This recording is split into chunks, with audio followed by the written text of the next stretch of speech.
Hey, my name's Owen. I'm one of the worker owners here at Urbane Cyclist, and today we're doing a little deep dive on Ortlieb bike bags.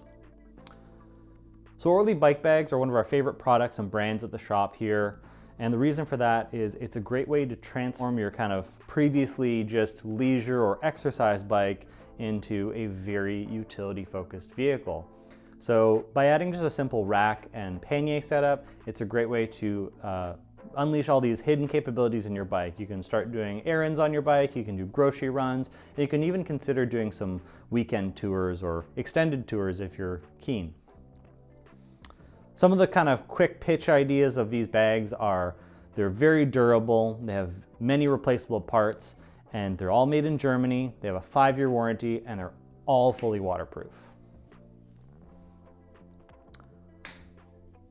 So we're going to be taking a closer look at some of the rack-mounted bags specifically. We're not going to be looking at their bike packing lineup, their handlebar bags, or any of their seat-mounted bags in this video. We're going to be looking at some of the overarching features of the Ortlieb lineup. We're going to talk a little bit about some of the materials, the naming conventions of the bags. We're also going to be looking closer at the actual mounting systems, the QL 2.1 as well as the QL 3.1 mounting systems. And we're going to be also diving into proper choice of rack that fits well with these Ortlieb bags. So please use the chapters below and navigate if you want to skip ahead, or maybe you want to backtrack and review some of the stuff we've covered in this video. So we're going to start off by looking at what we would consider some of our best sellers, which is the Ortlieb Back Roller Classic. So a distinction to make here is there's a whole line of different back roller bags. You'll see there's a back roller plus, a back roller free, a back roller pro, and they're all different. It can be a little daunting to know where to start. This is probably, if you're unsure of where to start and want to kind of get your best bang for your buck, this is usually where we direct you. So what's nice about the back roller Classic is it's actually, I like it because it's a little more rigid. So it's a roll top style bag. So if we open it up, just to kind of, this is fresh out of the package, so it's been flat packed. You can see I've just kind of puffed this up and there's nothing inside, but it still holds its shape quite well. So it's a little easier to pack. Being a roll top, you typically are going to want to roll it down like so, and then you take this clip over the back and clip it down.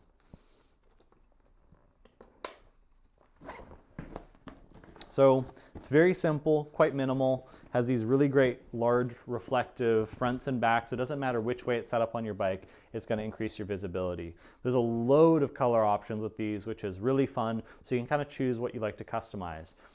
So we're going to talk a little bit about this shortly, but you'll notice everywhere it kind of is going to contact your bike, it actually is reinforced with these nice plastic bumpers.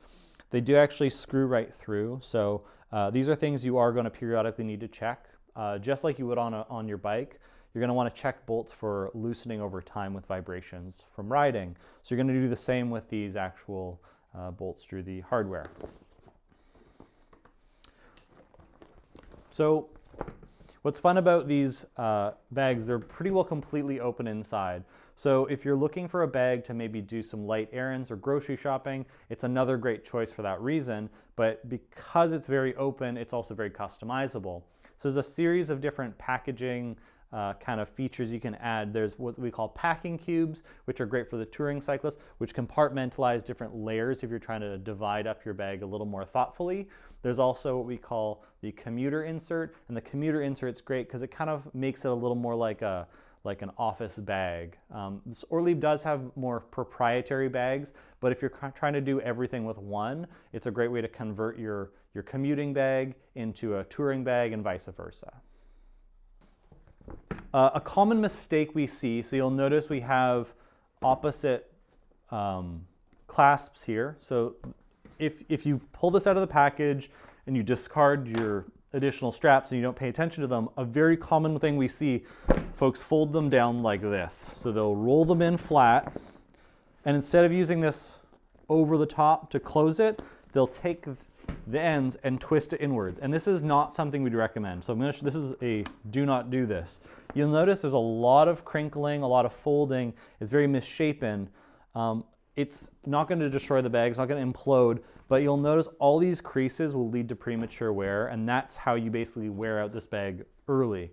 That being said, it still will clearly last well beyond the warranty, of 5 years, but if you want to maintain the longevity of the bag, try not to do that. If you don't want to use the strap, which is what these are intended to do, you can tuck the bag in and then just fold like so. First of all, much tidier. This, increase the length as needed. Clip it to the back here, and then tension accordingly.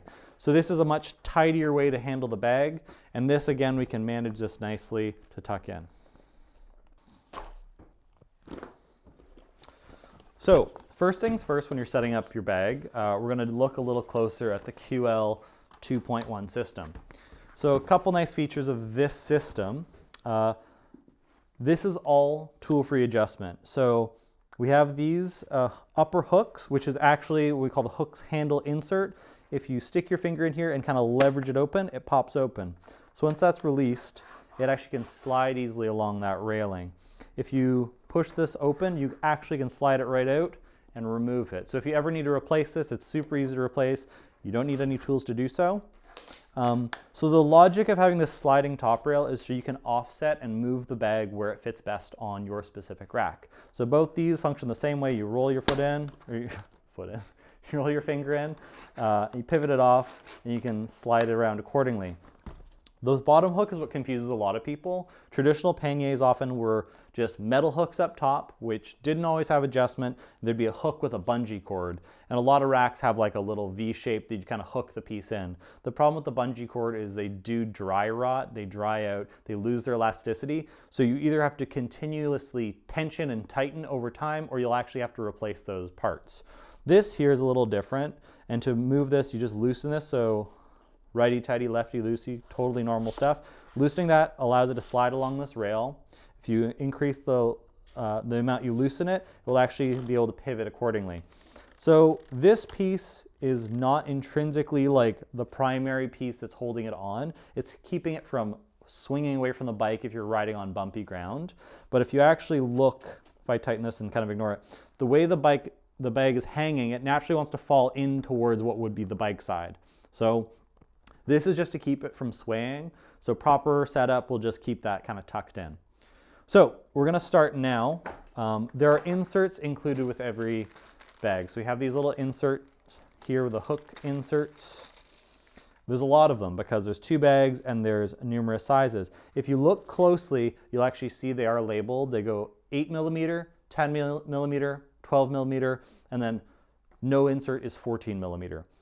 So the way to size these is super low tech.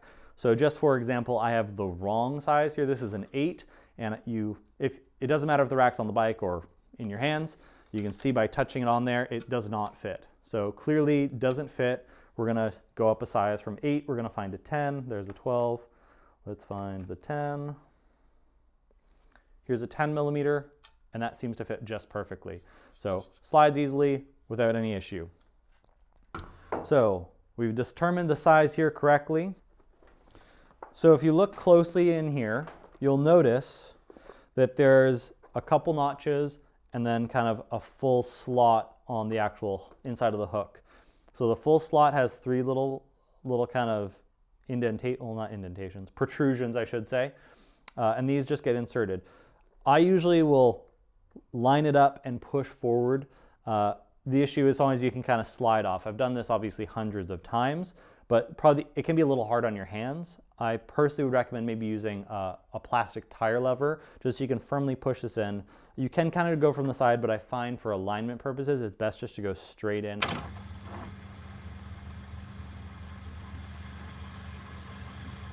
You make an audible click sound, and if it doesn't make that audible click sound, it probably is not fully set in.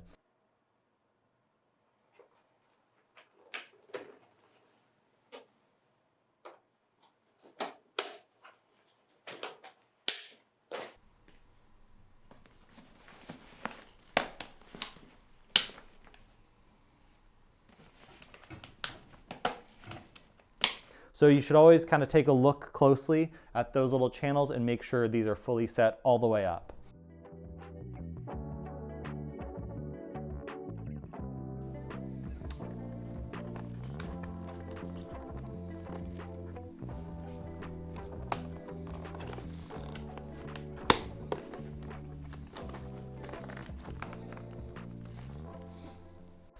So once you've inserted your shim there, you're going to actually check to see how it sits on your bike. The way I generally do that is, so these you'll have to actually engage the handle. You'll notice they are spring loaded. So if you lift up, you're opening the channel for the hook. So if we lift the channel, we can then lower that onto the rack. So without doing anything, I'm just going to try that, see if it fits. So if we see here, it has the ability to move a little bit. So right now that's telling me I should widen the stance of where these handles actually want to fall.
All right, so now we've set up our hypothetical hook system. Now we're going to look at proper use of the handle. So we're talking about how we don't want to be clasping these inwards. What we want to do is take our handles, which are neatly tucked in here. So again, you'll notice positive, negative here. So to start, I usually will take my positive, put it in my negative clip here. Let's put something in this bag so it's a little less floppy, and for the sake of cargo, we're going to put in another bag. And why don't we carry a carrying system while we're at it? It's a little large, but that's okay. Kind of overstuff it. Oh no. Let's not use a carrying system. Let's try this again. Let's use some packing cubes in their box to flesh this out a little. So at this point, I like to pull these flat. So I'm going to pull these two tabs, roll it in towards the bike. And when I say towards the bike, I mean towards the hardware that's going on the bike, because obviously there's no bike here. The next thing to do is to use your clasp from above in the center, clip that down. This is another thing that can go wrong. If you skip this step and clip it on the bike, this clasp can end up under the top rail of the rack, which is not easy to get out, and then you have to just kind of undo and remove the bag from the bike. So we have this large tail here. At this point, I find it easiest because I'm not dealing with this twisting over itself while I roll it. I'll just clip it back in here. So at this point, we have the shoulder strap. If you need to shoulder the bag, you can easily carry it. You can do this with both bags. Of course, you don't want this large strap floating around while you're on the bike. So that's where this piece of hardware comes in. Just make sure your shoulder rest is off to the side. You can tuck this in, just like so. And you can kind of dress it up, make it look a little nicer so it sits well. And another thing to reinforce is this is waterproof, and this is encouraging water to flow away from the entrance. When you start clipping it in towards itself, you're encouraging water to pool on top and thus negating the waterproofness of your bag.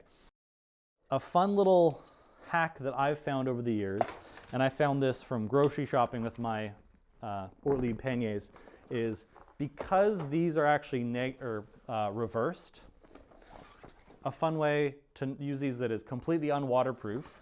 If you have these attached to your rack, so I'm going to put one of these on my hypothetical bike rack that is not attached to a bike.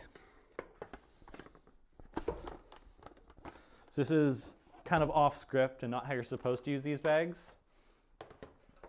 You can clip these in. And then because these are actually reversed, we can actually clip them up. So I found this was very handy sometimes when I got a little overexcited at the grocery store. and I needed to carry a little more than my bags could actually handle, and I didn't want to tie them down all the way. And again, keep in mind, you don't want to leave these straps extra. You can still tuck them around the back as needed, but this is really something I wouldn't tour with. It's more like a quick ride from the grocery store because I bought too much stuff. All right, to give a little context, this is our Back Roller Classic, and this is kind of the little sibling to the Back Roller Classic. These used to be called sport rollers, or sorry, front rollers. Now we call them sport rollers. So for comparison's sake, the Back Roller Classic as a pair is 40 liters.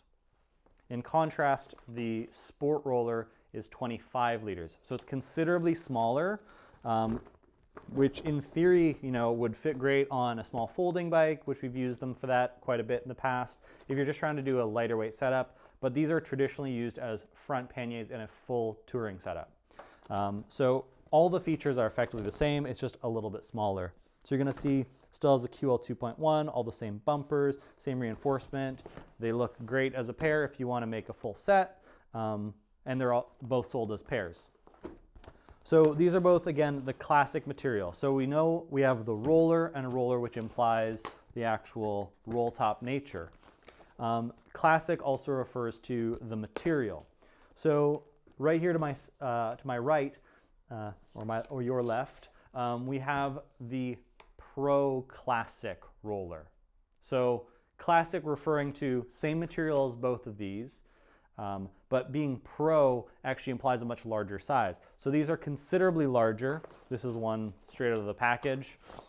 These are actually overall 70 liters. There's these cinches on here, and the big difference is they actually cinch closed. They have this outer pocket. These are huge. I usually advise against going with these unless you're going with like a cargo bike or you really, really need a lot of like light, large things. The challenge with these is they encourage overloading a lot of traditional bikes. So a lot of people get excited by the huge capacity, which is just shy of double the traditional back roller, but they're fantastic choice for cargo bikes. So moving along a little bit, so again, with our reference point of Back Roller Classic, we're gonna move aside, and this is the Back Roller Free, which looks almost identical. This is obviously flat packed, but these are literally the same. All the same hardware, the same size. At a glance, they look almost the same. If you zoom in real close, I'll give us a quick zoom. Free. It just says free instead of classic. And what free implies is PVC free. So one of the challenges with the traditional Ortlieb is they do use PVC, and PVC is not a recyclable material. And environmental concerns have driven them to include a PVC-free lineup. They feel very similar.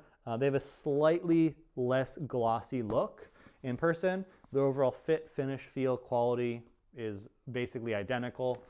So if you are kind of worried about that, want to minimize your ecological footprint, PVC is a great choice. Or sorry, PVC-free is a great choice. Moving on again. So again, these are all back rollers, or rollers in the case of the sport roller, which is just the style of bag. We also have what we call the Back Roller Plus. The Plus has a slightly more textured feel.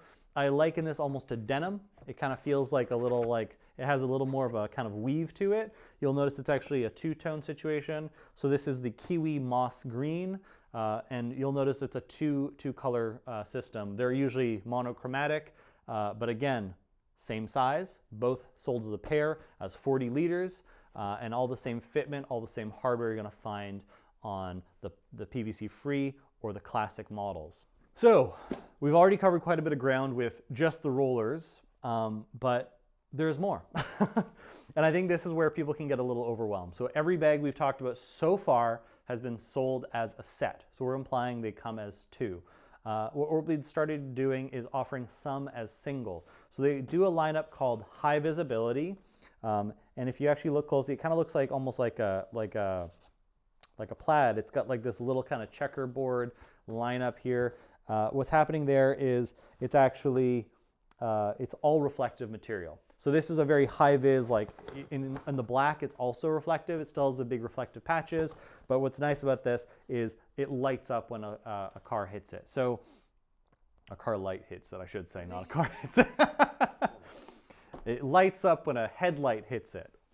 You can also get these in more subtle, like black on black with the reflective weave, and they do cost a little more because of this more expensive fabric, but a great safe option.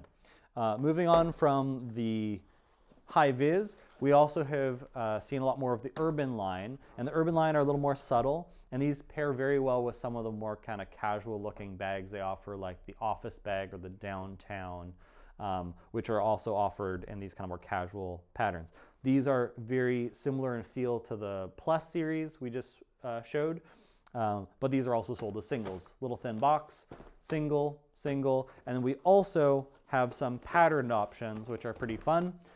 So the patterned options are also sold as singles. Now we're going to touch on what QL 2.1 and QL 3.1 mean. So QL stands for quick lock. There were some former iterations with different numbering conventions, which you don't really have to worry about. The 2.1 is just the next evolution in this fit system. And similarly, the QL 3.1 is the next evolution in that fit system. So the big difference between the 2 and the 3 is this hardware on the 2.1 stays on the actual bag. And where this differs, the QL 3.1 is flush. So it still has the same concept. This upper piece here, you can see it actually still has the same locking principle, but it's actually going to stay on the bike. So I'll show you what the hardware actually looks like. So this is actually one of my favorite bags. It's called the Downtown 2. So this is a 3.1. It also comes, the Downtown still also available in the 2.1. So the hardware comes like this. So there's some small pieces which I can't easily show without physically installing it, but rack choice is going to be pretty much the same as would apply with any of these bags.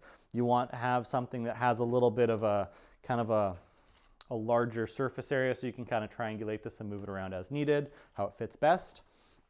You'll see there are these little round protrusions, and these round protrusions fit perfectly within this. So when you hook this on, you actually can just arc this in and it locks in like so. You pull this and it releases. So the benefit of this is, especially if you're trying to go into like an office setting, maybe slightly formal, you want more of a working bag, they have a slightly more robust strap here. And probably one of the most popular requests we get over the years is a convertible backpack. And convertible backpacks are challenging because they often are a little clumsy or a little slow to convert and change. What's nice about this is a straight up messenger bag. So it has a nice padded strap, it's easy to take on and off. It can act like an office bag. It's not currently latched, but what's nice about this is if I'm converting from walking, I can just take this out, you open the flap, put the strap inside the bag, just tuck it in. There's a nice little padded sleeve to add a laptop if you want. And all you're gonna do is close this. And if this is installed on your bike, you just walk right up to your bike, put this on like so, and you jump on and ride. So it's a very quick transition between the two. If you don't find this the most elegant, there are specific racks made by Ortlieb, which are very clean and very refined, and they actually have those same protrusions you'll see here that are compatible on this. It's on, there we go. It has a lot of the same quality features you're gonna expect to see from Ortlieb. And again, all these kind of nice smooth bumpers, but I think if we're choosing the best convertible system, I think the 3.1 is probably the most comfortable, easiest convertible, like off the bike, on the bike situation you're gonna find. We're gonna take a moment just to do a quick comparison on some popular options we have for their kind of urban and commuting series. So here we have the Downtown 2 in the QL3 variety. And then we have the commute bag in the QL2 variety. So one of the reasons we're choosing to talk about this a little bit is this is the pepper color, which is very popular. One thing I love about this color is a lot of folks think neutral, they go black. But the thing is black will show dust more, where gray both dirt and dust are a little lessened, so I find it looks a little more tidy if you're pulling up to the office that way. And a lot of people think something's wrong when they see this back because they say, hey, it's crooked. It is crooked, and you'll notice there's also a secondary mount here, so this can also be altered. So what this is actually doing, this is currently set up to sit on the left side of your bike. So if it's on my left side, if my cranks are here, it's keeping that large wide bottom up, tucking it up a little bit to make sure you're going to have better heel clearance. The QL2 system is the same as everything we've seen. It's just mounted differently on the bag, but the same functionality, same locking, same inserts. And of course, this is sold as a single. And this is a great point to stop and remember. We also have some really nice bags that do match. So that's one of the reasons the Urban line is selling the back rollers color matched as singles. So if you want to have your day-to-day commute bag and then the extra shopping on the way home to add on when you need it, you can have a really kind of customized to you setup. So a couple differences here. You can see this is still a 20-liter bag, just like the single back rollers we're going to see. Inside you do have a little kind of nice pocket, a little padded insert, great for a laptop, a couple zippered pockets on the inside, and this also has a seam sealed waterproof outer pocket, which is super handy for whatever you need close at hand and you don't want to dive in. The same kind of mechanism as well on the downtown. What's nice here is no moving parts. They just have this seam sealed nylon webbing that you can just add to close in, clip it on, really easy to open and close, and less moving parts, less things to break. So just to review, we have obviously the naming convention we went through with the back roller classic. Classic referring to the actual material here, that carries over if we're looking at the Bike Packer Classic. It's the same material. This is in black, that's in red, but the effective functionality still has a nice reflective patches, still has the quick lock 2.1 system all in the back, the bumpers. It's also 40 liters as a pair. So each bag is 20 liters. So similar to the back roller, sold as a set. The big difference is the interface. It has this cap, it has two clasps, and then it has actually a double cinch. So the reason I often recommend this system for touring is someone going on a bike tour versus someone doing errands every day. It's a very different use case if you think of how many times you go in and out of that bag. These offer a nice bit of compression, almost like a dry brag or a compression sack, because you actually can compress it twice down. But this nylon inner, if you're in and out of that multiple times every single day commuting, you'll put a lot more wear and tear on this, and there's a lot more steps to get in and out. So that's one of the reasons we don't sell quite as many of these, because most of our clients are using the day-to-day. So that's why the back roller tends to be a little more preferred.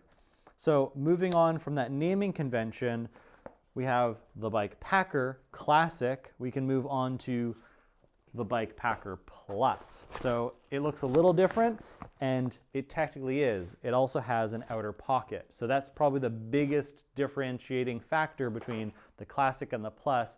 Usually they're identical. This set, 2 panniers, 40 liters.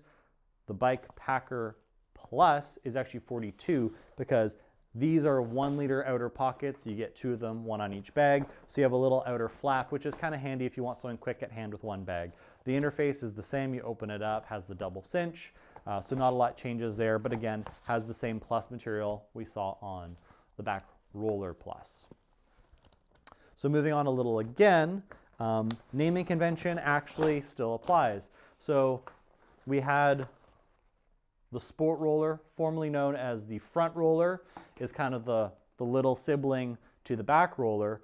We also have the same thing with the Sport Packer. So the Sport Packer is a little different again from the back roller series and the sport roller series because it's slightly larger. This is actually 30 liters as a set. So this is a Plus version. There is no pocket on this one, but I actually love these for touring because it just gives you a little extra space over the sport roller. And that's often why folks will choose the Sport Packer over the sport roller for touring. All the interface, the opening, all is the same. It's just a slightly smaller version that we're going to see on the Bike Packer series. Rack choice is a little more nuanced than it used to be. Once upon a time, you chose a rack, you put it on the bike, you kind of just rode off into the sunset, didn't have to think about it too much. But as technology's changed on bikes, there's a few more nuances. So we're specifically talking about the interface between the bag and the rack, not the rack and the bike, which also will dictate some of this choice. So here, this is kind of one of our favorite racks we sell. This is more in line with what we'd choose for a full-on touring setup. And this is a tubeless rack from Germany. And unsurprisingly, the German rack and the German bag work very well together. And I'm not saying everyone commuting and who wants to choose a set of Ortliebs needs a set of tubeless racks, but it's a very great kind of benchmark to compare against. So what we want to look for is a nice large support area. So you can kind of see, I mean, I'm going to call this a rectangle. I know it's not a rectangle, but it's a large shape that at least kind of supports a bag sitting against it. If we actually look at what the bag is interfacing with, we have a pretty sizable piece here, and we want to support it and not have it chattering around. So probably in people's mind's eye, when they think about a rack, they're going to think about something a little more like this, which is a little more basic. And I often kind of refer to this as like a basket support, because these aren't great with a lot of panniers. So traditionally, the like bungee style, it has this little bend. You can pull up into it and latch it on top. But the issue here is if we look at it from this angle, we'll also see there's only two stays. The first one, the primary stay, is straight and it's in line with that top rail, but this reverse stay actually flexes backwards and is connecting at the top deck. So what that means is when we actually put the pannier on here, this is just a crude little demonstration, but you can see it's not supporting anything here, so it allows the bag to flex. So if you actually want to load this up, it's going to start flexing in towards your wheel. Another issue here is if we compare these side by side, our kind of basic example versus our tubeless, you'll notice that whole additional bar on top of the tubeless swings all the way back, which means if you need to make any adjustments for a short wheelbase to gain heel clearance while you're pedaling, you can actually make loads of adjustments with something like the tubeless. So if you're not looking for a tubeless rack, there's a few different variants we do stock if you're curious. Probably our most popular and most kind of overarching best fitting rack on most bikes today would be something like the Axiom Streamliner DLX. So at a glance, it doesn't look hugely different from the tubeless. It still has a kind of tapered top shape to it, so it does kind of, you know, take something from the tubeless rack. One thing that is nice, if I just remove some of this packing material, you can see this foot on the bottom. And this, it swings the bike or the actual rack further back. It also has this large bar. So if you have maybe just like a kind of standard hybrid bike that's not designed for touring or commuting necessarily, it's like a little sportier, has that short wheelbase, this is a great way to gain heel clearance and gain lots of adjustability. It comes with very large tubular stays, similar to what you'd see on a tubeless rack. So these tubular stays as opposed to these flat steel stays, which are a little more flexible. Still lightweight aluminum, where the tubeless would be steel. The Axiom Streamliner Disc DLX is probably the safest choice of rack that will work with most bikes and pretty much any Ortlieb bag out there.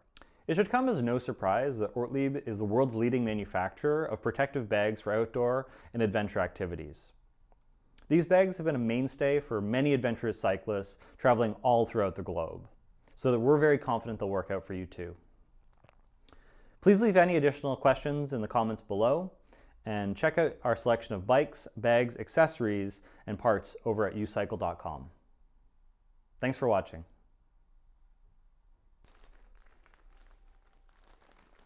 Yeah. I think that kind of covers it. Okay.